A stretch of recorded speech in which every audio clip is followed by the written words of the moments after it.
चलिए बढ़ते हैं अगले प्रश्न की तरफ। देखिए आरएनए सही मायने में ये न्यूज नहीं, न्यूज का एनालिसिस है, जिसमें कि सारे के सारे क्वेश्चंस का क्रॉस एंड आंसरिंग चेक किया जाता है। आप सबके प्रयास से हमने इस समय पर इसको लेना शुरू किया है। आप हमारा हौसला किस प्रकार बरकरार रखते हैं, इस पर हमारे इस काम को और तेज बहुत अच्छे से करने का हौसला बरकरार रहेगा। सेशन को शेयर करने में कतई कंजूसी ना करें और सुनते रहें। आइए साथियों बताते हैं एक बहुत ही बेहतरीन सवाल है कि हाल ही में जब यूक्रेन के ऊपर रशिया का क्राइसिस बढ़ना शुरू हुआ तो एक तस्वीर बहुत जबरदस्त वायरल हुई। मैंने पढ़ाई है बकायदा वो तस्वीर, ऐसा नहीं है कि मैंने ये सारी न्यूज आपको नहीं पढ़ाई है। यूक्रेन का एक एक अपडेट मैंने आपको दिया है। आप कोई सा भी सेशन उठा लीजिए, हर 12 घंटे में एक सेशन आता है जो सारी न्यूज लपेट के ले आता है। मैंने ये पढ़ाया है आपको, मैंने कल ही दिन में ये सारी न्यूज पढ़ाई है कि व्लादिमीर ज़ेलेंस्की, उनके प्रधानमंत्री और उनके साथ में उनके जो पार्टी के अध्यक्ष हैं, ये तीनों की तीनों एक लेटर पर हस्ताक्षर करते हुए दिखाई पड़ रहे हैं। एक लेटर जिसमें ये कह रहे हैं कि हमें इमीडिएटली यूरोपियन यूनियन का सदस्य बना लिया जाए। और हमें ना बहुत अंदर से जलन मची, हमें इतनी नफरत हो गई यूरोपियन यूनियन से कि यार ये कितने गंदे लोग हैं, एकदम घिन्न प्रकार के लोग हैं। एक देश इनसे सहायता मांग रहा है, ये इसे मरता हुआ छोड़ दिए हैं। एक बार तो बहुत तेजी से कहे थे कि तुम्हें हम नाटो का सदस्य बनाएंगे, तुम्हें हम यूरोपियन यूनियन का सदस्य बनाएंगे, और उधर से रशिया खड़ा खड़ा हूल दे रहा था कि बना के देखो बेटा तुम्हें निपटा देंगे। अब ये तो तुम तो सदस्य बना नहीं पाए, लेकिन रशिया अपनी बात को सिंसियरली ले गया है। आप मजाक करने पुतिन से निकले थे, वो बेचारा जो यूक्रेन जो है उसमें से यू हटाकर क्रेन बना दिया है, उसका है पटाखे का फ्लावर बना दिया है। अब मुद्दा ये है कि जनाब यूक्रेन बार बार मांगता रहा कि हमें नाटो में ले लो, कोई लेने को तैयार नहीं था। कह तो रहे थे सब एक बार हमारे साथ जुड़ जाओ, हम तुम्हारा बहुत बढ़िया दिन बना देंगे, भाई कोई आया नहीं साथ में। यूक्रेन की हालत खराब है, वो सब देख चुके हैं। दुख हमें भी है, पर करें क्या, बेचारा फंस गया, मतलब दोनों के बीच में, रस्साकसी के बीच में। ये बहुत बड़ा हमें मैसेज दे गया जीवन के अंदर। ये मैसेज है कि जब कोई आपको चढ़ा रहा हो ना कि हाँ नेताजी तुम संघर्ष करो, हम तुम्हारे साथ हैं, ऐसे लोगों से बच के रहा करो, क्योंकि ये लोग जो है ना, ये चढ़ा करके पीछे हटने वाले लोग होते हैं। भाई चेक करते रहो, दोस्तों ने जिन्होंने भी तुम्हें झाड़ पे चढ़ाया है उन्हें चेक करते रहो।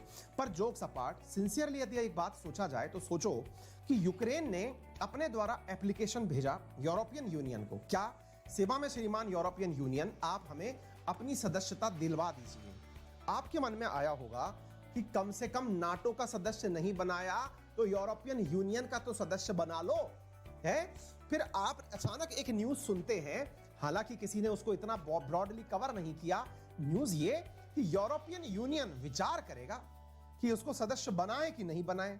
अब आप कहेंगे कि एक आदमी मरने के लिए खड़ा है मतलब पूरी तरह से, हालांकि वो व्यक्तित्व से कॉमेडियन है लेकिन लड़ बिल्कुल सैनिक की तरह रहा है, उस स्थिति में आपसे कह रहा है कि हमें यूरोपियन यूनियन का सदस्य बना लो। तुम्हारा जाग क्या रहा है, बनाते काहे नहीं हो, उस संगठन में क्यों नहीं डालते हो जिसमें 27 देश हैं। आपका दिमाग एकदम सन्ना गया है कि भाई एक बात बताइए, क्या यूक्रेन को तुम लोग मिलाओगे अपने यूनियन में कि नहीं मिलाओगे? इस यूनियन में जिसमें 27 देश डले हैं, इस यूक्रेन को मिलाओगे कि नहीं मिलाओगे? 27 देश कौन कौन से हैं जान लीजिएगा। यूरोपियन यूनियन बहुत ज्यादा तेज चर्चा में रहा था जब इनमें से यूनाइटेड किंगडम बाहर निकला था, उसी को आपने ब्रेक्जिट के नाम से जाना था, जब ब्रिटेन बाहर निकला था। वर्तमान में 27 देश। अब बड़ा बवाल यह है कि सर एक बात बताइए, यूक्रेन इसका सदस्य बने, इसके लिए किससे परमिशन चाहिए? बहुत तगड़ा सवाल है, तो इसका आंसर भी तगड़ा है जनाब। इस समय यूरोप के 27 सदस्य हैं, 27 की परमिशन चाहिए यदि यूक्रेन को इसके अंदर जोड़ना हो। यानी यूरोपियन यूनियन में मिलाने की जो परमिशन है वो कोई एक देश नहीं दे सकता। सुनिए, यदि यूक्रेन को यूरोपियन यूनियन में मिलाना हो तो परमिशन किस किस की लगेगी? बस परमिशन लगेगी ये जितने भी हरियाली हो रखी है ना, इनके 27 देशों की परमिशन लगेगी, नंबर 1। नंबर दूसरा, इन 27 देशों ने मिलकर के अपनी एक काउंसिल बना रखी है जिसे आप यूरोपियन काउंसिल कहते हैं, उसकी परमिशन लगेगी। नंबर तीसरा, आप यूरोपियन काउंसिल के अलावा यूरोपियन जो कमीशन है उसकी परमिशन आपको लगानी होगी। यूरोपियन कमीशन जब अपनी इजाजत देगा तब जाकर के उसको एंट्री मिलेगी। नंबर 4, यहां पर एक और है और उसका नाम है यूरोपियन पार्लियामेंट, आपको उसकी परमिशन लेनी पड़ेगी। इस प्रकार से जब इतने सारी संस्थाएं किसी भी काम को परमिशन देंगी तब जाकर के ये सारा काम होगा। आपका दिमाग फिर खुलेगा। आप पूछेंगे कि एक बात बताओ, 27 देश हैं, उनके यहां पर भी आप जैसा कोई मास्टर पढ़ा तो रहा ही होगा, बता रहा होगा कि यूक्रेन में बम फटा। ऐसी स्थिति में क्या इनको ये फीलिंग नहीं है क्या कि मिला लो उसको अपने साथ? बिल्कुल है, लेकिन जनाब बात मिलाने भर की ऐसी नहीं है कि बस चल रही है कि तू भी आजा मेरी बस में, क्यों भीगे कमला खड़ी खड़ी। डायलॉग ये थोड़ी है। मुद्दा ये है कि यहां पर यूरोपियन यूनियन का अर्थ बहुत बड़ा व्यापक है। यूनियन ये मजाक यूनियन नहीं है, ये यूनियन है साथियों। जैसे आज अपन इंडिया के बारे में बोलते हैं कि India is A union of state. ध्यान से सुनिएगा, India is A union of state का मतलब यह है कि भारत के 28 राज्य और 8 यूनियन टेरिटरी मिलकर के भारत का निर्माण करते हैं। ऐसे ही यूरोप का एक ग्रुप है जो 27 देशों से मिलकर बना है। आप पूछेंगे क्या इनमें इंडिविजुअल देशों की मान्यता नहीं है क्या? है, लेकिन उसके बाद भी इनके यहां पर एक संगठन के रूप में इतने जबरदस्त मूल्य हैं जिनके बारे में आप सुनेंगे तो हैरान हो जाएंगे। सोचिए, इन 27 देशों के बच्चे इनमें से किसी भी देश में अगर पढ़ने जाएं तो इन्हें पढ़कर आने की किसी भी देश में इजाजत है। विचार करिए कि यूरोपियन यूनियन के 27 की 27 सदस्य अपने बच्चों को कहीं भी पढ़ा सकते हैं। नंबर एक। नंबर दूसरा, ये लिखते जाइएगा पॉइंट। नंबर दूसरा, ये 27 की 27 देश अपने यहां पर लोगों को किसी भी देश में नौकरी करने भेज सकते हैं। नंबर तीसरा, यहां के लोग किसी भी देश में अपना रिटायरमेंट प्लान कर सकते हैं। यानी कि यहां पर ये 27 की 27 देश एक दूसरे पर किसी भी प्रकार का प्रतिबंध नहीं लगाते। आप जैसे मान लीजिए कि भारत और नेपाल अगर यूरोपियन यूनियन के सदस्य होते तो नेपाल में नौकरी करने वाला आराम से इंडिया रहता, इंडिया वाला काठमांडू की एकदम वादियों में डला रहता, ये सारे की सारे काम हो पाते। इस तरह का यूनियन है मेरे प्यारे साथियों। ये 1993 के अंदर इसकी स्थापना की गई थी। हालांकि इसकी स्थापना सबसे पहले 1951 में इसकी कल्पना की गई थी, जब दुनिया में सेकेंड वर्ल्ड वॉर खत्म हुआ था। तो इनर सिक्स के नाम से, माफी चाहता हूं, 1958 में इनर सिक्स के नाम से 6 देश, Belgium, France, Italy, Luxembourg, Netherland और वेस्ट जर्मनी ने मिलकर के ये कल्पना रखी थी कि हम लोग मिलकर के एक ऐसा यूनियन बनाएंगे जिसमें किसी भी प्रकार का बॉर्डर ना हो। मेरे प्यारे साथियों, इसके साथ साथ जरा विचार करिए, यहां पर किसी भी व्यक्ति को, मान लीजिएगा कि यदि फ्रांस के व्यक्ति को जर्मनी में नौकरी मिलती है तो उसे देश में से इजाजत लेने की आवश्यकता नहीं है। वो जाकर के जर्मनी में वैसे ही नौकरी कर पाएगा जैसे वो फ्रांस के किसी कॉर्नर में नौकरी कर रहा हो। इसी प्रकार से इन 27 की 27 देशों के अंदर टैक्स बराबर होगा। ऐसा नहीं है कि भारत के अंदर टैक्स ज्यादा है, बांग्लादेश में टैक्स कम है, ऐसी स्थिति इनमें नहीं होगी। यहां पर 27 की 27 देश एक जैसा टैक्स रखेंगे। मेरे प्यारे साथियों, जानकर आश्चर्य होगा, हम गर्व से कहते हैं कि भारत का तो रुपया चलता है, ऐसे ये 27 देश कहते हैं हमारा तो यूरो चलता है। यानी कि इन्होंने एक कॉमन करेंसी एक्सेप्ट कर रखी है जिसका नाम यूरो है। विचार करिए कि इन 27 देशों में कोई अमीर होगा, कोई गरीब होगा। विचार करिए कि गरीब देशों की लॉटरी लगेगी, अमीर देशों को नुकसान होगा, फिर भी ये 27 देश आपस में मिलकर रहते हैं। कैसे ये यूक्रेन को अपने आप में मिला लें? क्या आपको लगता है कि ये केवल एक दिन का काम है? क्या उसके द्वारा इमीडिएट रूप से एक एप्लीकेशन यूक्रेन के द्वारा लिख के दी गई कि सेवा में श्रीमान मुझे अपने आप में शामिल करने का कष्ट करें? जनाब नहीं, बहुत सारे मुद्दों पर डिस्कशन होता है। विचार करिए कि जब ब्रिटेन इस ग्रुप में से निकल रहा था, 28 से 27 बन रहा था, तो भी कई सालों का आंदोलन चला था। ब्रेक्सिट को लेकर के ब्रिटेन बहुत उबला था। बोरिस जॉनसन झबरे बालों वाले प्रधानमंत्री उसमें नेता बनकर आए थे। कहने का मतलब यह है कि इसमें शामिल होना और इससे निकलना बहुत सारे नेगोशिएशंस के बाद होता है, क्योंकि बहुत से देशों में कुछ अच्छा है, कुछ बुरा है। यूक्रेन जो है वो एक बहुत बड़ा एग्रीकल्चरल प्रोड्यूसर है, लेकिन वहीं बाकी दूसरे देश टेक्नोलॉजी के उत्पादक हैं। ऐसी स्थिति में दोनों का सामेला कैसे होगा? ये जो बात है, इस बात को लेकर के बहुत बड़े लेवल पर डिस्कशन अनिवार्य है।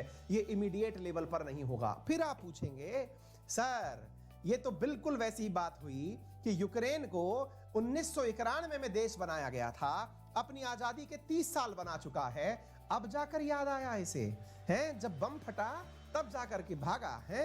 पहले बना फिर रहा था पुष्पा की झुकेगा नहीं, और अब फ्लावर बना घूम रहा है। मुद्दा यह है जनाब, बताइए 30 साल से जो बंदा यूरोपियन यूनियन में नहीं गया, यूरोपियन यूनियन आज का थोड़ी है, 1993 के अंदर यूरोपियन यूनियन कोपेनहेगन क्राइटेरिया के आधार पर बनाए गए थे।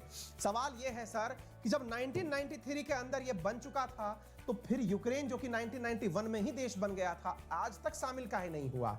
इसकी हालत वही थी क्या कि रजिया फंस गई गुंडों के बीच। फंस क्या गया कि ये एक तरफ तो यूरोपियन यूनियन में जाने का मन रखता था, दूसरी तरफ रशिया के द्वारा दिए जा रहे हुल से डरता था। रशिया कहता था कि बेटा तुम हमसे निकल करके इस ग्रुप में चले गए तो हमसे बुरा कोई नहीं होगा। ये डरता रहा, और जब इसके ऊपर बम पटाखे फटने लगे तब लौट करके ये यूरोपियन यूनियन की तरफ दौड़ा। तो गलती तो यूक्रेन की भी है कि जब बेटा आग लगी है तो कुआं खोदने काहे जा रहे हो, अपनी जनता के सामने नेता काहे बन रहे हो? पहले ही कर लिए होते ये सारे कारनामे। उम्मीद है कि आप लोगों को ये बात समझ में आ गई हो। फिर आपके सामने सवाल आएगा कि सर यूरोपियन यूनियन का लेटेस्ट मेंबर कौन सा देश बना है, यानी कि 27 देश हैं, इनमें से लेटेस्ट मेंबर कौन सा देश बना है, जरा ये बताइए मेरे प्यारे साथियों। इसके अंदर जो सबसे लेटेस्ट देश इसके अंदर सदस्य बना है उसका नाम क्रोएशिया है। याद रखिएगा 2013 के अंदर जो इसका अंदर सबसे लेटेस्ट देश मेंबर बना था उसका नाम क्रोएशिया था। ये याद रखिएगा, बहुत इंपॉर्टेंट है, पेपर के अंदर पूछा जा सकता है। सबसे अंतिम में जो मेंबर इसमें से बाहर निकला उसका नाम यूके है, यानी यूनाइटेड किंगडम है। इसका सबसे लेट मेंबर जो बना वो क्रोएशिया है, और क्रोएशिया मेरे प्यारे साथियों 10 साल की मेहनत के बाद में इसका सदस्य बना था, यानी कि लगातार 10 साल तक आवेदन प्रतिवेदन चलते रहे तब जाके इसका मेंबर बना था। उससे पहले इसके अंदर परिस्थितियां पॉसिबल नहीं थी। आप पूछेंगे कि सर एक काम ना करें, अपन भी थोड़ा चलें हल्का सा सरक करके पहुंच जाएं यूरोप के पास में, कि भाई हमें भी डाल लो यार, बहुत मजा आएगा यूरोप में, तुम्हारे साथ रहेंगे, बढ़िया से घूमेंगे, आराम से जो है ना एफिल टावर के नीचे रोज सेल्फी बनाएंगे, इंस्टा की रील बनाएंगे। सर ले चलो ना। सोच तो बढ़िया रहे हो, लेकिन बेटा इनने कंडीशन जिस तरह की डाल रखी है ना वो बहुत ही घातक है। इनने कंडीशन डाल रखी है कि यूरोपियन यूनियन का सदस्य बनने के लिए 3 कंडीशन प्राइमरी रूप से मालूम होनी चाहिए। पहला, आपके यहां पर फ्री मार्केट इकोनॉमी होनी चाहिए। फ्री मार्केट इकोनॉमी लिख लीजिएगा, इन बातों को मैं बोलता चला जा रहा हूं। पहला पॉइंट होना चाहिए कि आपके यहां फ्री मार्केट इकोनॉमी, अर्थात आपके यहां पर मार्केट पर कोई प्रतिबंध सरकार का नहीं होना चाहिए कि सरकार कह दे कि नहीं बेटा अब तुम्हारा बहुत हुआ सम्मान, अब बैग पैक करो घर निकलो। ऐसा नहीं होगा।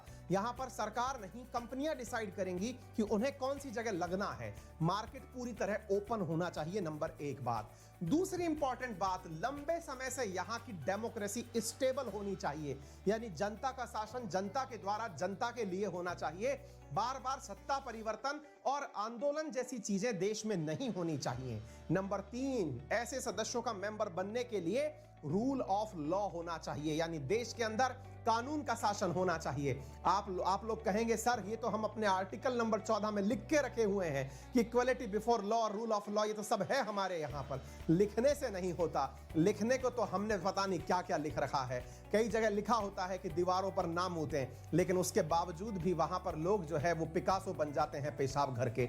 मुद्दा ये है कि लिखने भर से काम नहीं होता, काम करने से होता है, ये आपको पता होना चाहिए। इसके अलावा ह्यूमन राइट्स के जो इंडेक्सेस हैं, यानी कि मानव अधिकारों के मसलों में उन देशों का क्राइटेरिया बहुत ऊपर सेट होना चाहिए, तब जाकर के यूरोपियन यूनियन उन्हें अपने आप में शामिल करने का प्लान बनाता है। उम्मीद है कि आपको यूरोपियन यूनियन की कंडीशन समझ में आई हो।